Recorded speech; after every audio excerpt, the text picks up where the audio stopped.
ठीक है, वचन को पढ़े। लेवी व्यवस्था उसका 18 अध्याय उसका 1 से लेकर 7। फिर यहोवा ने मूसा से कहा, इस्राएलियों से कह कि मैं तुम्हारा परमेश्वर यहोवा हूँ।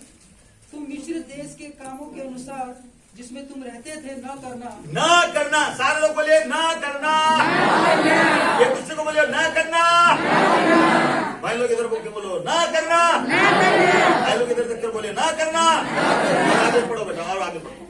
और कनान देश के कामों के अनुसार भी जहाँ मैं तुम्हें ले चलता हूँ न करना। बोलिए न करना। सात तक पढ़ो। और न उन देशों की विधियों पर चलना, मेरे ही नियमों को मानना और मेरी ही विधियों को मानते हुए उन पर चलना। मैं तुम्हारा परमेश्वर यहोवा हूँ। सभी लोग जोर से बोले आमेन। बोलो प्रभु यीशु मसीह की। इस समय हमारे बीच में मैं आपको कहना चाहता हूं, यहाँ पे लिखा है उनके जैसे कार्य नहीं करना।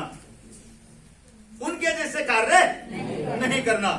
मेरे प्रिय मित्रों, मैं आपको कहना चाहता हूं, परमेश्वर के लोग यानी विश्वासियों के सामने हमेशा यह परीक्षा रही है कि जिस समाज में वे रहते हैं उनके रीति रिवाज और उनकी जीवन शैली एवं उनकी नैतिकता को स्वीकार ले या उसको अपना ले। इसीलिए परमेश्वर बारंबार अपने लोगों को आज्ञा देता है कि वे कभी भी अपने चारों ओर की जीवन शैली या जो समाज है उनकी जीवन शैली से समझौता ना करें। बोलो प्रभु यीशु मसीह, उनसे समझौता ना करें। यहाँ पर मूसा की व्यवस्था में जिस प्रकार से सिखाया गया है कि उनके जैसे कार्यों को नहीं करना, उनके जैसे उनके समान नहीं बनना। बोलो प्रभु यीशु मसीह की। और हजारों बार पुराने नियम में लिखा है और सैकड़ों बार नया नियम में भी लिखा है। बोलो प्रभु यीशु मसीह की। नया नियम में भी हमें चेतावनी मिलती है कि हम लोग संसारिक लोगों के समान कार्य ना करें जो जीवित परमेश्वर को नहीं जानते। हालेलुया। आप रोमियो 12:2 पढ़िएगा जल्दी से। संसार के सदृश से न बनो। इस संसार के सदृश से ना बनो। सभी लोग बोले इस संसार के सदृश से ना बनो। इस संसार के सदृश से न बनो। एक और बार बोलिए, इस संसार के सदृश से न बनो। आगे आगे। परंतु तुम्हारे मन के नए हो जाने परंतु तुम्हारे मन के नए हो जाने से तुम्हारा चाल चलन भी बदलता जाए। तुम्हारा चाल चलन भी क्या करता जाए? बदलता जाए। बोलो प्रभु यीशु मसीह की। इस संसार के सदृश से ना बनो। इसका क्या अर्थ है? इसकी क्या मीनिंग है? हमें समझने की आवश्यकता। हालेलुया। इस संसार के सदृश से ना बनो, इसका क्या मतलब है? इसका क्या अर्थ है? बोलो प्रभु यीशु मसीह की। मैं आपको कहना चाहूंगा, इसका अर्थ है कि हम उनके जैसे कार्य ना करें, उनके समान ना बने, उनके साथ अपनी तुलना करके उनके जीवन शैली को अपने जीवन में ना अपना ले। बोलो प्रभु यीशु मसीह की। यही बातें जो है यहाँ पे बताया गया है। मैं आपको कहना चाहूंगा, उदाहरण के लिए ध्यान से सुनिएगा। उदाहरण के लिए आजकल कुछ कलीसियाओं में और कुछ कलीसिया के जवान लोग, लड़के लड़कियां, नर और नारी, है ना, अपने पहनावे, अपने फैशन, अपनी हेयर कटिंग, अपनी दाढ़ी कटिंग को बिल्कुल जो है संसार के जैसे करते हैं। हालेलुया।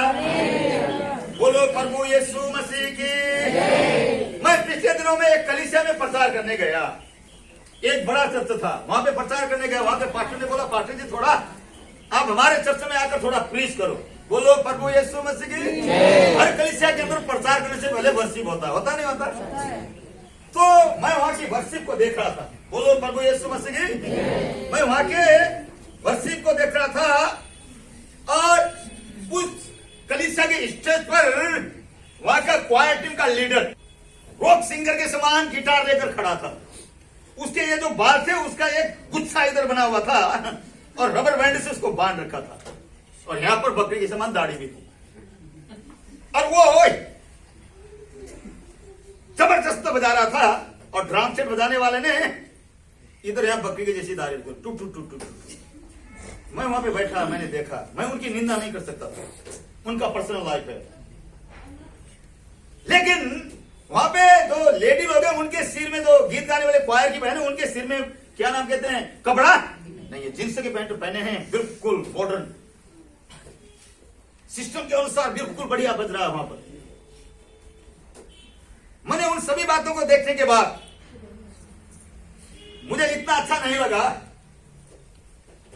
और मैंने वो क्वायर टीम का लीडर था, लास्ट में बोला, ब्रदर बहुत बढ़िया बजाते हैं आप, बहुत अच्छा बजाते हैं। लेकिन मैंने उनको ये बोला, लेकिन ये जो पीछे आपने जोड़ा बना रखा है ये मुझे अच्छा नहीं लगा, और जो यहां पर आपने वो बना रखा है वो भी मुझे अच्छा नहीं लगा। मैं आपको कहना चाहता हूं, वो चीजें उन्होंने कहां से सीखी, बोलिए, वो चीजें उन्होंने कहां से सीखी? क्या परमेश्वर के वचन में ऐसे करके गीत गाने के लिए लिखा है? नहीं। ये कहां से सीखी? फिल्म इंडस्ट्री से, ठीक है, संसार से। जैसे संसार के लोग कर रहे हैं वैसे चर्च के अंदर भी कर रहे हैं। मैं कई चर्चों में जाता हूं, कई जगहों में मसीह लोगों को देखता हूं कि वो लोग बाल को कैसे काटते हैं, पता है, जानते हैं कैसे काटते हैं? इधर से सारा खत्म, इधर ऐसे,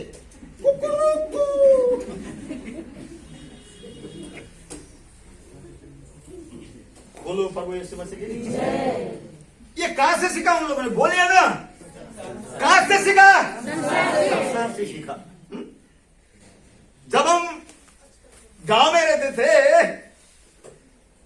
और इतने पैसे नहीं होते थे कपड़े खरीदने के, तो हमारे मम्मी पापा फटे हुए नेकर को इधर से वो डालकर, क्या बोलते हैं उसको, डालो, कपड़ा डालकर उसको सिलकर पहनाते थे, ठीक है।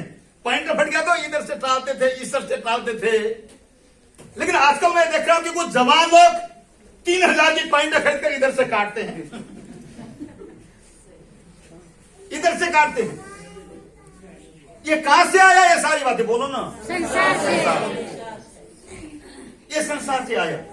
यहां पे बैठे नौजवान हो, मेरे भाई, मेरी बहनों, मेरे मित्रों, मैं आपको कहना चाहता हूं, हमें संसार की जीवन शैली को नहीं अपनाना है। हालेलुया, बोलो प्रभु यीशु मसीह की।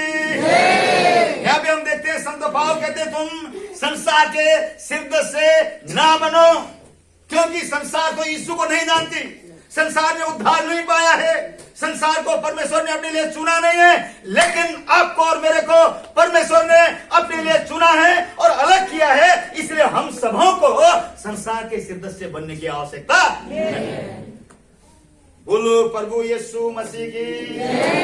तो मेरे प्रिय मित्रों, मैं अपने जीवन के अनुभव से बता सकता हूं, मैं कई जगह में जाता हूं, कई जगह में देखता हूं, कलीसियाओं के अंदर, क्रिश्चियन समाज के अंदर भी, है ना, वही मॉडल आ गया है जो संसार के अंदर। बोलो प्रभु यीशु मसीह की। बाइबल क्या कहते हैं? रोमियो की पुस्तक 8 अध्याय के अंदर ऐसा लिखा है, हमारा मकसद, हमारा उद्देश्य यीशु के समान बनना है। किसके समान बनना है? यीशु के समान बनना है। क्या यीशु ऐसे ही बाल रखते थे ऊपर मुर्गे के समान? नहीं। बोलो प्रभु यीशु मसीह की। नहीं। क्या यीशु मसीह का रवैया ऐसा था? नहीं। लेकिन आज कुछ लोग तो अपने आप को फिल्म स्टार के समान बनाते हैं। फिल्म में जो देखा बस वही स्टाइल अपना लिया, कपड़े उसी प्रकार के पहन लिए, बातें करने की तरीका वही। बोलो प्रभु यीशु मसीह की। मित्रों, यहाँ पे जो संत पौल कहते हैं कि तुम इस संसार के सिरदर्द से ना बनो। बोलो प्रभु यीशु मसीह की। तुम इस संसार के सिरदर्द से ना बनो। और आगे क्या लिखा बेटा उसी में भाग में? परंतु तुम्हारे मन के नए हो जाने से, परंतु तुम्हारे मन के नए हो जाने से। बोले मन के नए हो जाने से। मन के नए हो जाने से। भाई बहिनी पापलाई धोई मागना यीशु को रगत ले। भाई बहनों, पाप को धोकर मांग लो यीशु के लहू से। इस मन को धोने वाली कोई सरफ आज तक इस संसार के अंदर किसी कंपनी ने बनाया नहीं है। इस हृदय के अंदर की गंदगी, इसके अंदर की बुराई, इसके अंदर की दाग, इसके अंदर की धब्बा को साफ करने के लिए कोई तेजाब नहीं बना है, कोई डॉक्टर नहीं है, कोई ऐसी दवाई, कोई ऐसी मेडिसिन नहीं है। लेकिन इस हृदय के दाग को, इस हृदय के पाप को, इस हृदय के अंदर की बुराई को धोने की एक ही दवाई है, उस दवाई का नाम है प्रभु यीशु मसीह का लहू। हालेलुया, उसका लहू है। मेरे प्रिय मित्रों, मैं आपको कहना चाहता हूं, हमारे मन इतने भ्रष्ट हैं, हमारे मन इतने भ्रष्ट हैं कि मुंह से कुछ बोलते हैं और मन से कुछ करते हैं। इस मन को मात्र यीशु मसीह का लहू धोकर शुद्ध कर सकता है। वो भी आप धोने के लिए देंगे तभी। अगर आप धोने के लिए नहीं देंगे तो आपका मन साफ नहीं होगा। बोलो प्रभु यीशु मसीह की। यहाँ पे संत पाव कहते हैं, इस संसार की सिद्ध से ना बनो, उनके जैसा चाल चलन मत करो, उनके जैसे हेयर कटिंग मत करो, उनके जैसा जो है कैरेक्टर मत बनाओ, लेकिन तुम्हारे मन के नए हो जाने से। जब मन नहीं आओगा तभी चाल चलन भी नहीं आओगा ना। मन पुराना है, फिर चाल चलन कहां से बदलेगी। बोलो प्रभु यीशु मसीह की। इसलिए हमें बोलना है, प्रभु मेरे मन को शुद्ध कर, मेरे हृदय को पवित्र कर, अपने लहू से धो और मुझे नया मन दे, मुझे नया हृदय दे। ऐसा प्रार्थना करेंगे तो प्रभु यीशु मसीह ऐसा करने में विश्वास होंगे। हालेलुया, बोलो प्रभु यीशु मसीह की। तो क्या लिखा है, संसार के सिद्ध से ना बनो, परंतु तुम्हारे मन के नए हो जाने से तुम्हारा चाल चलन भी क्या करता जाए, बदलता जाए। बोलो प्रभु यीशु मसीह की। है ना, मैं आपको कहना चाहूंगा, इस संसार, ये जो चर्च के जो लोग हैं, है ना, जैसा मैंने आपको बताया, गिटार बजाने वाला रॉक सिंगर के समान गा रहा है। गाना कोई बुरी बात नहीं है। आजकल तो अच्छे भले वचन को बिगाड़ कर आवाज पता नहीं कैसे कैसे गाते हैं।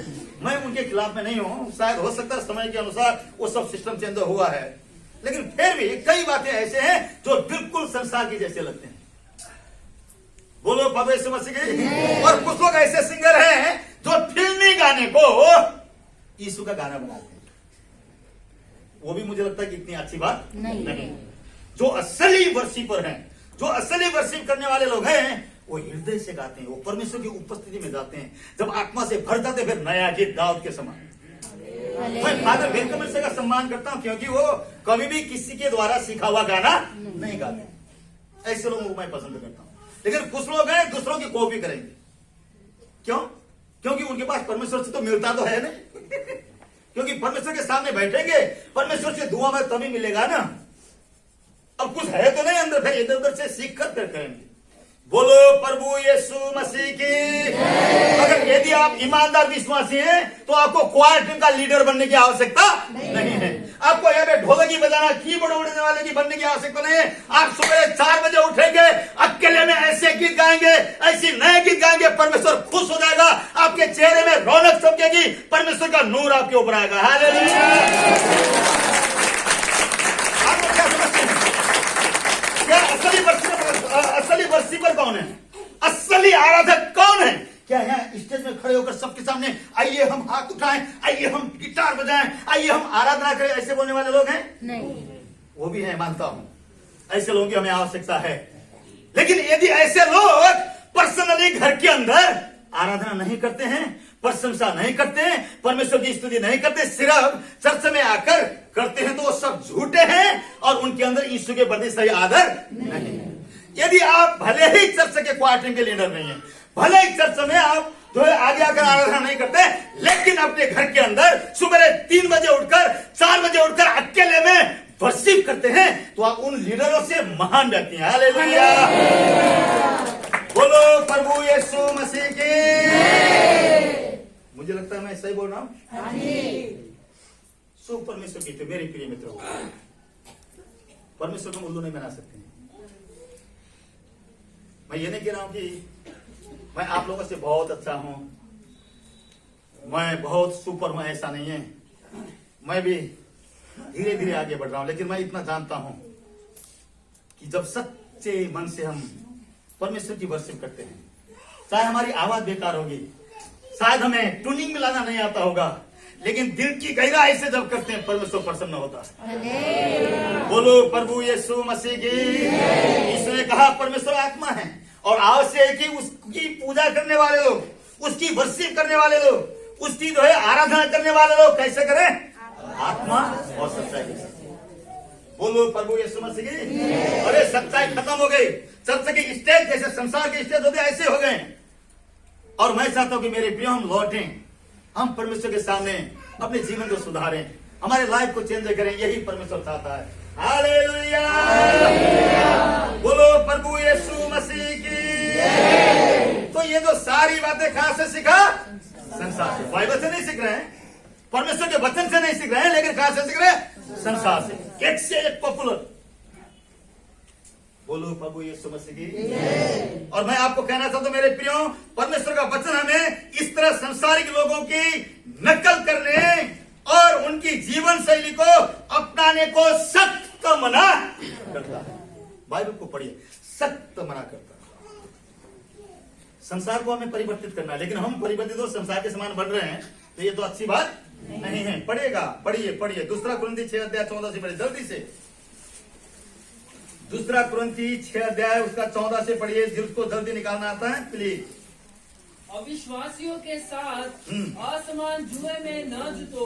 अविश्वासियों के साथ असमान एक समान जुए में न जुटो। अविश्वासियों के साथ, बोलिए अविश्वासियों के साथ एक समान एक ही जुए में न जुटो। और आगे, क्योंकि धार्मिकता और अधर्म का क्या मेल जोल। क्योंकि धार्मिकता और अधर्म का क्या मेलजोल, यह ज्योति और अंधकार की क्या संगति। या ज्योति और अंधकार की क्या संगति। और आगे, और मसीह का बलियाल के साथ क्या लगाव। मसीह का एक कसाई के साथ क्या रिश्ता, या विश्वासी के साथ अविश्वासी का क्या नाता। या एक विश्वासी के साथ अविश्वासी का क्या नाता, और मूर्तियों के साथ परमेश्वर के मंदिर का क्या संबंध। और मूर्तियों के साथ परमेश्वर के मंदिर का क्या संबंध। क्योंकि हम तो जीवते परमेश्वर के मंदिर हैं। क्योंकि हम तो जीवत परमेश्वर के मंदिर हैं। और आगे, जैसा परमेश्वर ने कहा है, जैसा परमेश्वर ने कहा है, मैं उनमें बसूंगा मैं उनके अंदर बसूंगा, और उनमें चला फिरा करूंगा, उनके अंदर चला फिरा करूंगा, और मैं उनका परमेश्वर हूँ, मैं उनका परमेश्वर होऊंगा, और वे मेरे लोग होंगे। और वे मेरे लोग होंगे। इसलिए प्रभु कहता है, इसीलिए ध्यान से सुनिए विश्वासियों, प्रभु क्या कहता है, इसीलिए ध्यान से सुनिए प्रभु क्या कहता है। पढ़ो जोर से। उनके बीच में से निकलो। उनके बीच में से निकलो। जोर से बोलो, उनके बीच में से निकलो। उनके बीच में से निकलो। क्या निकलेंगे? क्या शराबी के साथ इकट्ठा बैठना छोड़ देंगे क्या? बोलो प्रभु यीशु मसीह की। उनके बीच में से निकलो, उन व्यभिचारियों के बीच में से निकलो, उन उल्टे काम करने वाले लोगों के बीच में से निकलो, उन जुआ खेलने वाले लोगों के बीच में से निकलो, उन शराबियों के बीच में से निकलो, उन बलात्कारियों के बीच में से निकलो, उनसे अलग रहो। बोलो प्रभु यीशु मसीह की। पढ़ो और आगे पढ़ो बेटा। उनके बीच में से निकलो, हाँ। और अलग रहो। और उनसे कैसे रहो? अलग रहो। तब क्या होगा? और अशुद्ध वस्तु को मत छुओ। और अशुद्ध वस्तुओं को मत छुओ, तो मैं तुम्हें ग्रहण करूंगा। तो मैं तुम्हें क्या करूंगा? ग्रहण करूंगा। तुम्हारी दुआओं को सुनूंगा, तुम्हारे जीवन के अंदर विपत्तियों को भगाकर फेंकूंगा, मैं तुम्हारे साथ खड़ा हो जाऊंगा। बोलो प्रभु यीशु मसीह की। हालेलुया।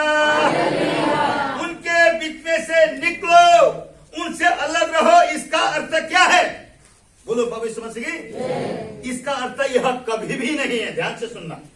इसका अर्थ यह भी नहीं है कि हम लोग अन्य जातियों से या उन लोगों से बातें करना छोड़ दें, उन लोगों से लेन देन करना या बिक्री व्यापार करना, बिजनेस करना छोड़ दें, उनसे बिल्कुल कट्टर रहें, उनके साथ खाना खाना छोड़ दें, उनके मोहल्ले में रहना छोड़ दें, उनसे बिल्कुल अलग रहें। ऐसा कभी भी नहीं।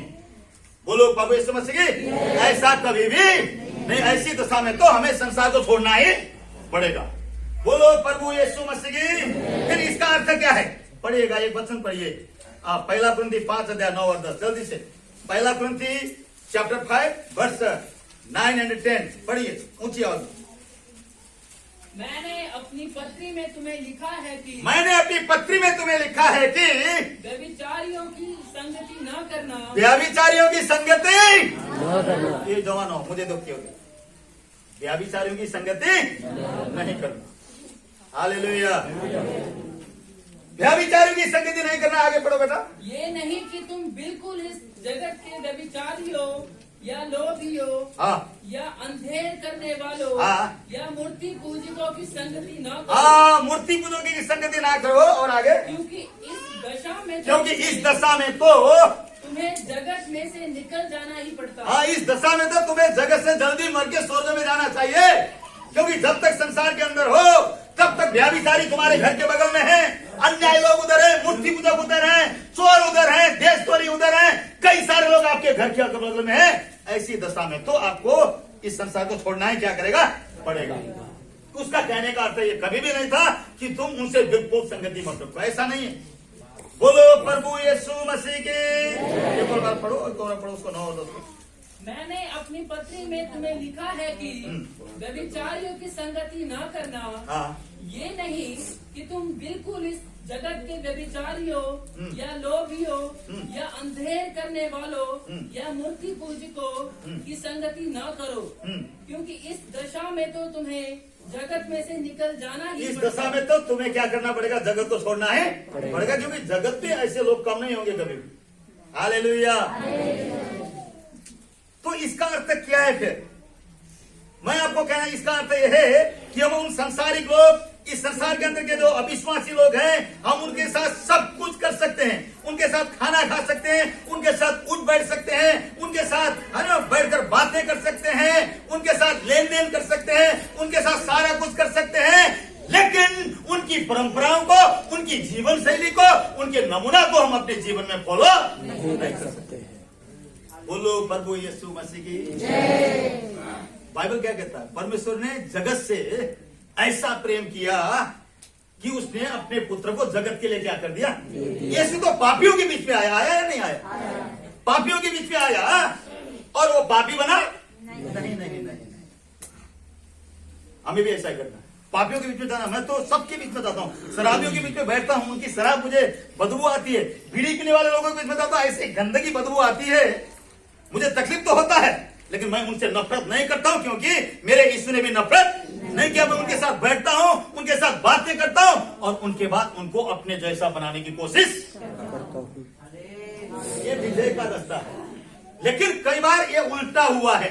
कई बार ये क्या हुआ उल्टा। अच्छे वाले चर्च के विश्वासी अन्य जातियों के साथ बैठकर बातें करते हैं, उनसे है ना कई प्रकार की गंदी बातें करेंगे, ऐसे ऐसे वो करेंगे, उसके बाद धीरे धीरे वो चर्च से बाहर निकलेंगे और अन्य जाति बन जाएंगे। वो अच्छी बात नहीं है।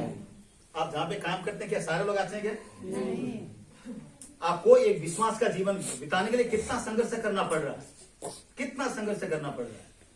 मैं आपको कहना चाहता हूं मेरे प्रियो, हमें उनके जैसा नहीं बनना है। बोलो प्रभु यीशु मसीह की। देखो मैं यीशु मसीह के बारे में बोलूंगा। यीशु मसीह जक्के के घर में गया। यीशु मसीह जक्के के घर में गया, जाकर वो खुद जक्के जैसा नहीं बना। जक्के के समान उसने ये नहीं बोला थोड़ा 50,000 मुझे भी दे दे। कर टैक्स से लेकर बहुत पैसा उसके पास था। वो जक्के के घर में गया, जक्के जैसा नहीं बना, लेकिन जक्के के लाइफ को चेंज किया, उसने अपने जैसा जक्के को बना दिया। हालेलुया। यही हमें करना है। प्रभु यीशु मसीह यूहन्ना की जो है सुसमाचार में 4 अध्याय के अंदर सामरिया की स्त्री से मिला, उससे बातें की। चेले हैरान हो गए कि हमारे गुरु को हो क्या गया, कहीं ये पाप में तो नहीं गिर रहा है। उस सामरिया की स्त्री से जितने भी जवान लोग मिले थे सारे के सारे व्यभिचार के पाप में गिर गए थे। लेकिन यीशु भी लगभग 33 साढ़े 33 साल का था। यीशु भी सामरिया की स्त्री से मिला, उससे बातें की, उससे बातें किया, और उसके बाद यीशु से पहले ये स्त्री जो सामरिया की स्त्री थी, जितने भी नौजवान मिलते थे उनको अपनी ओर आकर्षित करती थी, उनको मोहित बनाती थी, और उसके बाद उनके साथ व्यभिचार करती थी। उसने सोचा कि मैं यीशु को भी मोहित करूंगी, लेकिन यीशु मोहित नहीं हुआ। यीशु ने ऐसी ऐसी बातें की, उससे ऐसी जो है फेलोशिप रखा कि अंतिम में वो औरत यीशु के प्रति मोहित हो गई।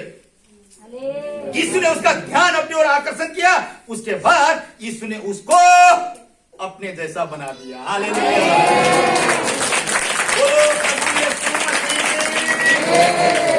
क्या आज आपका और मेरा काम ऐसा ही नहीं है? आप बोले कि पास्टर बड़ा मुश्किल काम है, बहुत मुश्किल है, उधर बहुत शराबी वो मुझे पिला देंगे। मुझे तो अभी तक पिलाया नहीं किसी ने। 27 साल हो गए, 27 साल हो गए, किसी ने नहीं पिलाया। जबकि जब शराबी लोग वहां पे होंगे भाग जाएंगे मेरे सामने से, क्योंकि उनको पता है ये बंदा जो है यहाँ पे बैठने वाला नहीं है।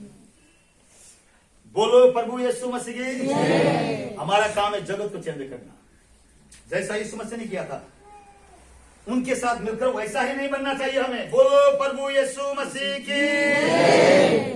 तो लेकिन आज कलीसिया के कई विश्वासी लोग अविश्वासियों के साथ मिलकर उनके समान बन जाते हैं, उनके समान कार्य करते हैं, उनकी भाषाएं बोलते हैं, उन्हें खुश करने के लिए वे आसानी से परमेश्वर की आज्ञाओं को उल्लंघन करते हैं, परमेश्वर को त्याग देते हैं, जिसके कारण परमेश्वर का प्रकोप उनके परिवार में, उनके घर में आना शुरू होता। मैंने देखा है। हालेलुया। बोलो प्रभु यीशु मसीह की। भजन संहिता 50 अध्याय उसका 18 से पढ़िए, फिर मैं समाप्त करूंगा। जब तूने चोर को देखा, हाँ, जब तूने चोर को देखा। किसको देखा? एक अच्छा भला विश्वासी चर्च के अंदर क्वालिटी में गाता हो या है ना भेंट उठाता हो सकता शायद चर्च के साथ पास्टर के साथ सेवा करता हो। जब उसने चोर को देखा, किसको देखा? चोर को देखा। और आगे बढ़ो। जब तूने चोर को देखा, हाँ। तब उसकी संगति से प्रसन्न हुआ। उसकी संगति से क्या हुआ? चर्च में आकर ताली बजाकर हालेलुया बोलता, चोर के साथ भी वहां खुश मनाता। कंप्रोमाइज संसार के साथ क्या? बोलो कंप्रोमाइज नहीं करना, नहीं करना, नुकसान हो सकता है। बोलो बाबा समझ की नुकसान हो सकता है, कंप्रोमाइज नहीं करना। हालेलुया। जब तूने चोर को देखा तो उसकी संगति से क्या हुआ? प्रसन्न हुआ। और आगे बढ़ो, और आगे बढ़ो। और परस्त्री गामियों के साथ भागी हुआ। और स्त्री गामी जो दूसरे की बहन बेटियां दूसरे की स्त्रियों के साथ मौज मज्जा करते, उल्टे काम करते हैं, उनके साथ क्या हुआ? सहभागी हुआ, उनके जैसा ही किया। और आगे, तूने अपना मुंह बुराई करने के लिए खोला। तूने अपना मुंह क्या करने के लिए खोला? बुराई करने के लिए खोला। और तेरी जीभ छल की बातें करती है। और तेरी जीभ छल की बातें करती है। तू बैठा हुआ अपने भाई के विरुद्ध बोलता। तू बैठा हुआ अपने भाई के विरुद्ध में क्या करता है? बोलता है। और अपने सगे भाई की चुगली खाता है। अपने सगे भाई की क्या करता है? चुगली खाता और निंदा करता है। हाँ, ये काम तूने किया। ये सारे काम तूने किया और मैं चुप रहा। और मैं फिर भी क्या रहा? चुप रहा। परमेश्वर ऊपर से देख रहा हमारे सारे काम, फिर भी मैं चुप रहा कि ये सुधर जाएगा। आगे, इसलिए तूने समझ लिया। इसलिए तूने समझ लिया, क्योंकि तुरंत दंड नहीं मिला, तुरंत उसका प्रतिफल तुझे नहीं मिला, इसलिए तूने समझा। आगे बढ़ो। इसलिए तूने समझ लिया कि हाँ। परमेश्वर बिल्कुल मेरे समान है। हाँ, परमेश्वर बिल्कुल मेरे समान है, उसको कोई बुद्धि नहीं। आगे बढ़ो। परंतु मैं तुझे समझाऊंगा। परंतु मैं तुझे अब क्या करूंगा? समझाऊंगा। और आगे, और तेरी आंखों के सामने। और तेरे आंखों के सामने सब कुछ अलग अलग दिखाऊंगा। सब कुछ अलग अलग, दूध का दूध, पानी का पानी कर दूंगा। आगे, हे परमेश्वर को भूलने वालों। सारे लोग बोलिए, और जोर से बोलिए। परमेश्वर से आशीषों को पाकर, परमेश्वर के हीलिंग से पाकर, परमेश्वर की बरकतों को पाकर, परमेश्वर को पूछ दिखाने वालों, परमेश्वर की भलाई को भूलने वालों, परमेश्वर की कृपा को भूलने वालों, परमेश्वर को त्याग कर है ना और पीछे चलने वाले लोगों। आगे आगे आगे, ये बात भली भांति समझ लो। ये बात भली भांति समझ लो। कहीं ऐसा ना हो हाँ। कि मैं तुम्हें फाड़ डालूं। मैं तुम्हें फाड़ डालूं और कोई छुड़ाने वाला ना और हो। कोई छुड़ाने वाला, मैं तुम्हें फाड़ डालूं और कोई छुड़ाने वाला ना हो। बोलो प्रभु यीशु मसीह की। ये बातें परमेश्वर यहाँ पर किन से कहता है? उन लोगों से जो दोहरा जीवन बिताते हैं। चर्च में अच्छे विश्वासी है, लेकिन बाहर संसार में व्याभिचारी के साथ, परस्त्री गामियों के साथ, झूठे लोगों के साथ, मूर्ति पूजकों के साथ और उल्टे उल्टे काम करने लोगों के साथ, उनके साथ मिलकर वो क्राइम भी कर रहे हैं।